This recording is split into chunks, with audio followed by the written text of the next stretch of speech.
देखिए जो हैलोजन व्युत्पन्न थे उन्हें तीन वर्गों में बांटा गया, इन्हें तीन वर्गों में बांटा गया, जिनमें पहला वर्ग था मोनो हैलो व्युत्पन्न। मोनो हैलो व्युत्पन्न, तो मोनो हैलो व्युत्पन्न किसे कहेंगे? जैसे कार्बनिक श्रृंखला है CH3 CH2 और X, हैलोजन जुड़ा हुआ है, यानी कार्बनिक श्रृंखला में एक हैलोजन जुड़ा हुआ हो तो वो क्या हो गया? मोनो हैलोजन व्युत्पन्न। अगर इसी प्रकार से एरोमेटिक श्रृंखला में भी हैलोजन जुड़ा हुआ हो तो क्या हो जाएगा? मोनो हैलोजन व्युत्पन्न। एग्जाम्पल आ गए दोनों आपके सामने। नंबर 2, डाई हैलोजन व्युत्पन्न। अब जो डाई हैलोजन व्युत्पन्न थे उनको तीन भागों में बांट दिया गया, और वो तीन पार्ट कौन कौन से थे? Gem di halide, vicinal di halide, alpha omega di halide. Alpha omega di halide आपने 11वीं क्लास में भी ये पढ़े हैं। देखिए जैम डाई हैलाइड किसे कहेंगे? जब एक ही कार्बन से दो हैलोजन परमाणु जुड़े हुए हो, जब एक ही कार्बन से दो हैलोजन परमाणु जुड़े हुए हो, तो एक्स का मतलब क्या है? हैलोजन परमाणु। हैलोजन परमाणु का मतलब क्या है? फ्लोरीन हो, क्लोरीन हो, ब्रोमीन हो या आयोडीन हो। तो जब एक ही कार्बन से दो हैलोजन परमाणु जुड़े हुए हो तो उसे हम क्या कहेंगे? Gem di halide. उसके बाद देखो vicinal di halide. Vicinal di halide में क्या होता है कि लगातार दो कार्बन पर हैलोजन परमाणु जुड़े रहते हैं। कार्बनिक श्रृंखला में लगातार दो कार्बन पर हैलोजन परमाणु जुड़े रहते हैं तो उसे हम क्या कहेंगे? Vicinal di halide. नंबर 3 है एल्फा ओमेगा डाई हैलाइड। तो इसमें क्या होता है कि कार्बनिक श्रृंखला के प्रारंभ में, जो कार्बनिक श्रृंखला है उसके प्रारंभ में और अंत में हैलोजन परमाणु जुड़ा होता है तो उसे क्या कहेंगे? Alpha omega di halide. Alpha omega di halide. तो तीनों का डिफरेंस आपको पता है। जब एक ही कार्बन पर दो हैलोजन जुड़ जाएं तो gem di halide. Vicinal di halide का मतलब लगातार दो कार्बन पर हैलोजन जुड़े हुए हों। एल्फा ओमेगा डाई हैलाइड का मतलब है कि प्रारंभ के कार्बन पर और अंत के कार्बन पर हैलोजन परमाणु जुड़ा हुआ हो तो उसे हम क्या कहेंगे? Alpha omega di halide. ठीक है, इन्हें तीन वर्गों में हमें डिवाइड किया था। उसके बाद देखते हैं आगे का मैटर। ये बेंजीन की संरचना आपको दिखाई दे रही है। बेसिकली जो बेंजीन की संरचना होती है मैं आपको एक चीज बताना चाह रहा हूं। अगर बेंजीन हमें बनाना हो तो ये लाइन हम जितनी बड़ी लेते हैं, इसकी जितनी लेंथ होती है उतनी ही लेंथ सामने इधर होनी चाहिए अगर आप स्केल से बना रहे हो। अब इसकी जितनी लेंथ है उतनी ही लेंथ इस साइड में होनी चाहिए, और जितनी लेंथ इसकी है इतनी ही लेंथ है जो इसकी होनी चाहिए। ऊपर की तरफ भी ऐसे ही होना चाहिए। ये जितनी लेंथ है ये लेंथ उतनी होनी चाहिए, और ये जितनी लेंथ है उतनी लेंथ ये होनी चाहिए। ये हमारा शुद्ध बेंजीन है, और एक छोड़कर एक द्विबंध इसमें हमें लगाना है। एक बंध को छोड़कर एक द्विबंध हमें लगाना है, या फिर हम इसकी जगह में क्या लगा सकते हैं? एक वर्ताकार गोला भी हम लगा सकते हैं। लेकिन बेसिकली हम एग्जाम में इसे डायरेक्टली बना देते हैं, ये बेंजीन हो गया, काम खत्म, जो कि एक तरह से सही नहीं है। अब देखिए बेंजीन में तीन प्रकार की स्थितियां होती हैं, ऑर्थो, मेटा, पैरा। और ये कब कब होंगी ये हमें देखना है। तो ऑर्थो कब होगा? जब इस वलय पर, बेंजीन की इस वलय पर कोई भी कंपाउंड जुड़ा हुआ हो तो उसे क्या कहते हैं? ऑर्थो स्थिति। क्या कहते हैं? ऑर्थो स्थिति। और जब इस स्थिति में जुड़ा हुआ हो तो उसको क्या कहेंगे? मेटा। और जब इस पर जुड़ा हुआ हो तो क्या कहेंगे? पैरा। क्या कहेंगे? पैरा। सॉरी, पैरा के लिए यहां पर आएगा पैरा। यहां पर अगर जुड़ा हुआ हो तो क्या होगा? पैरा। तो क्या हो गया? ऑर्थो, मेटा और पैरा। ऑर्थो, मेटा और पैरा, ये तीन सिचुएशन आपके सामने कंप्लीट है। तो बेंजीन के बारे में कई बार बोलते हैं कि ortho benzene, Meta benzene, para benzene, तो वो इस प्रकार से इनकी वलययुक्त संरचनाओं को दर्शाता है, डिनोट करता है। जब कोई भी कंपाउंड इस जगह पर जुड़ा हुआ हो तो ऑर्थो को, यहाँ पर मेटा को दर्शाता है, यहाँ पर पैरा को डिनोट करता है। ऑर्थो को O से डिनोट करेंगे, मेटा को M से, स्मॉल m से, पैरा को P से डिनोट करेंगे। उसके बाद देखो ट्राई हैलोजन, तीन प्रकार के थे ना ये, तो दो प्रकार के हमने पढ़ लिए। तीसरा है ट्राई हैलोजन। तो ट्राई हैलोजन में क्या होता है कि तीन हैलोजन परमाणु लगातार कार्बन श्रृंखला में जुड़े रहते हैं। किसी भी कार्बन श्रृंखला में तीन हैलोजन परमाणु लगातार कार्बन से जुड़े रहते हैं तो क्या हो गया? ये ट्राई हैलोजन व्युत्पन्न। ट्राई हैलोजन व्युत्पन्न। उसके बाद देखते हैं आगे हम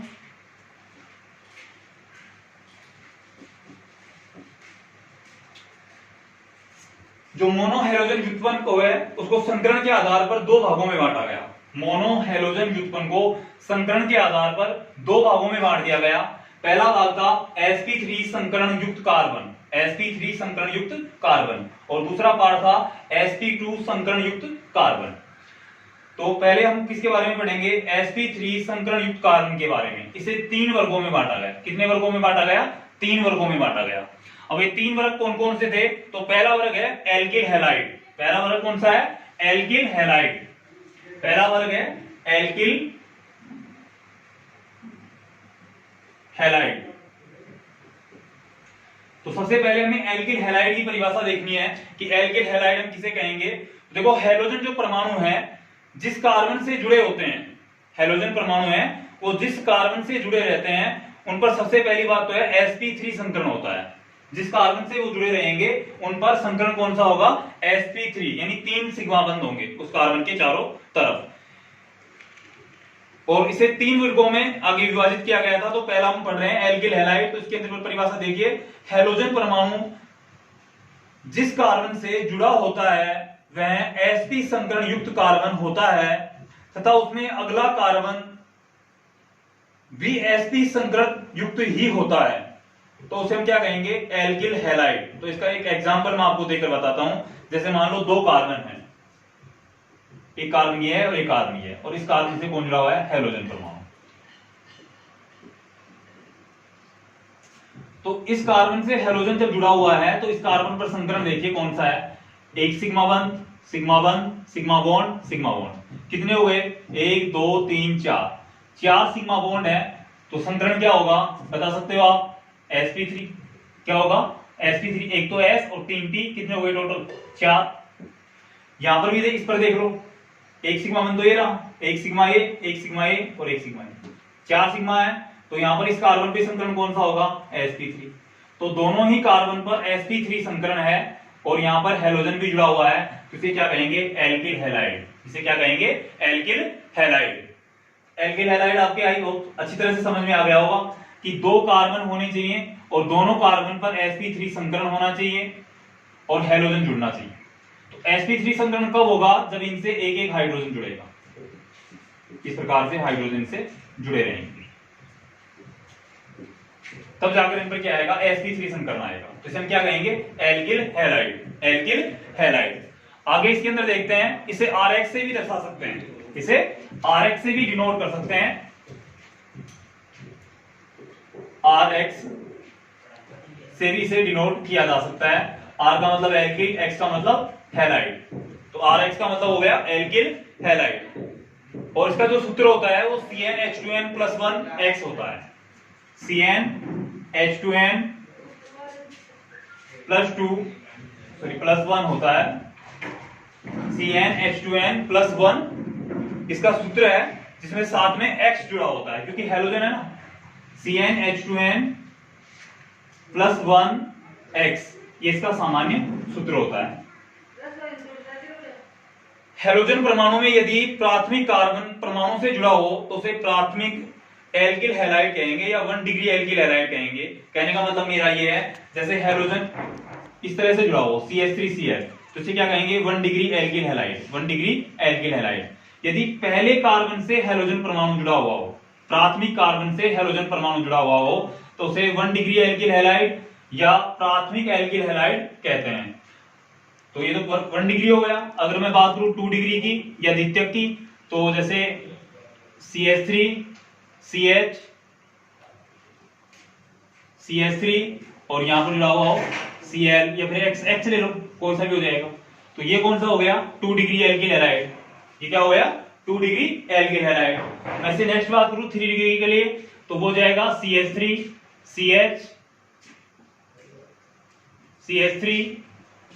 CH3 और यहां पर X। तो ये क्या हो गया? 3 degree alkyl halide. 3 degree alkyl halide. या फिर हम क्या कह सकते हैं? तृतीयक एल्किल हैलाइड। तृतीयक एल्किल हैलाइड। यदि कार्बनिक श्रृंखला में प्राथमिक कार्बन से हैलोजन परमाणु जुड़ा हुआ हो उसे हम क्या कहेंगे? प्राथमिक एल्किल हैलाइड या 1 डिग्री एल्किल हैलाइड। अगर दूसरे कार्बन से जुड़ा हुआ हो तो उसे क्या कहेंगे? 2 डिग्री एल्किल हैलाइड या द्वितीयक एल्किल हैलाइड। अगर तीसरे कार्बन से नहीं 3 कार्बन से यानी ये हैलोजन परमाणु है जिस कार्बन से जुड़ा हुआ है, और वो कार्बन 3 कार्बन से जुड़ा हुआ है। देखो ये कार्बन है जो कितने कार्बन से जुड़ा हुआ है, 1 2 3, तो क्या बन जाएगा 3 डिग्री एल्किल हैलाइड या तृतीयक एल्किल हैलाइड। ठीक है, इससे जो आपके नेक्स्ट टॉपिक है वो है एल्लिक हैलाइड। एल्लिक हैलाइड, ऑप्शन बी देकर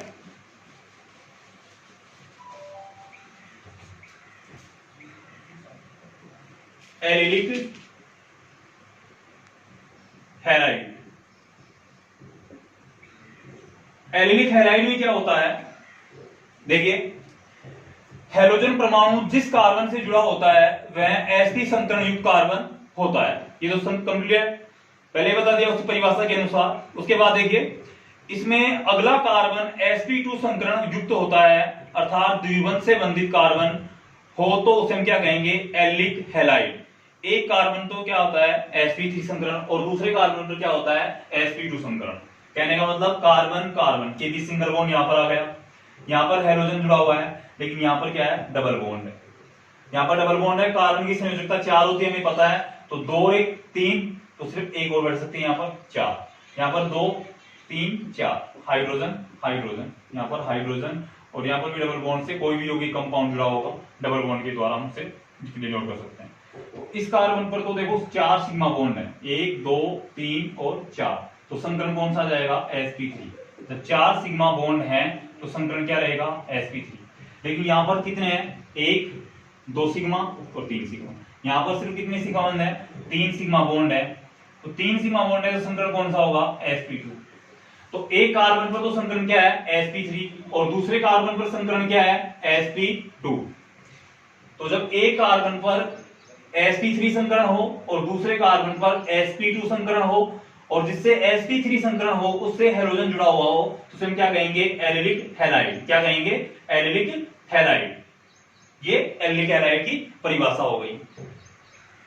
ठीक है, उसके बाद है बेंजिलिक हैलाइड। बेंजिलिक हैलाइड, तो बेंजिलिक हैलाइड में क्या होता है कि जो हैलोजन परमाणु होते हैं जिस कार्बन से जुड़े होते हैं, वो जिस कार्बन से जुड़े होते हैं वह sp संकरण युक्त कार्बन होता है, तथा उससे अगला वाला जो कार्बन है वो sp2 संकरण युक्त कार्बन होता है जो कि एरोमेटिक वलय का कार्बन है, तो उसे बेंजिलिक हैलाइड कहेंगे।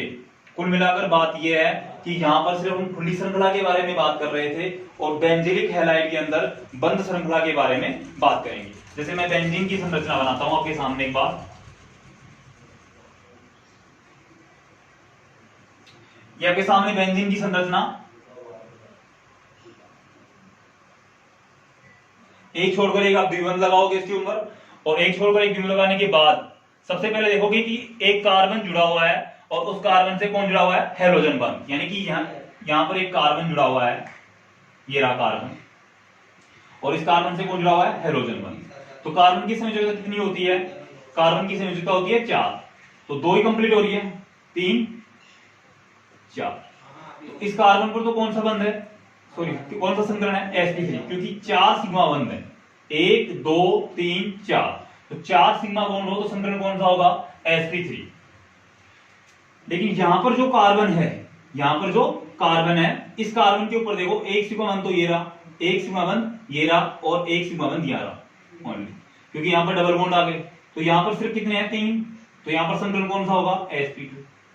तो एक कार्बन पर तो संकरण कौन सा आ गया, sp3, और दूसरे पर sp2, दूसरे पर sp2, और जिस पर sp3 आ रहा है उससे कौन जुड़ा हुआ है, हैलोजन जुड़ा हुआ है। तो हैलोजन जिससे जुड़ा हुआ है उस पर sp3 संकरण है, तो हम इसे क्या कह सकते हैं, बेंजिलिक हैलाइड। क्या कहेंगे इसे, बेंजिलिक हैलाइड। और इससे अगले वाला जो टॉपिक हमारा वो है sp2 संकरण युक्त कार्बन, sp2 संकरण युक्त कार्बन, वो अगले वीडियो में देखेंगे। ओके।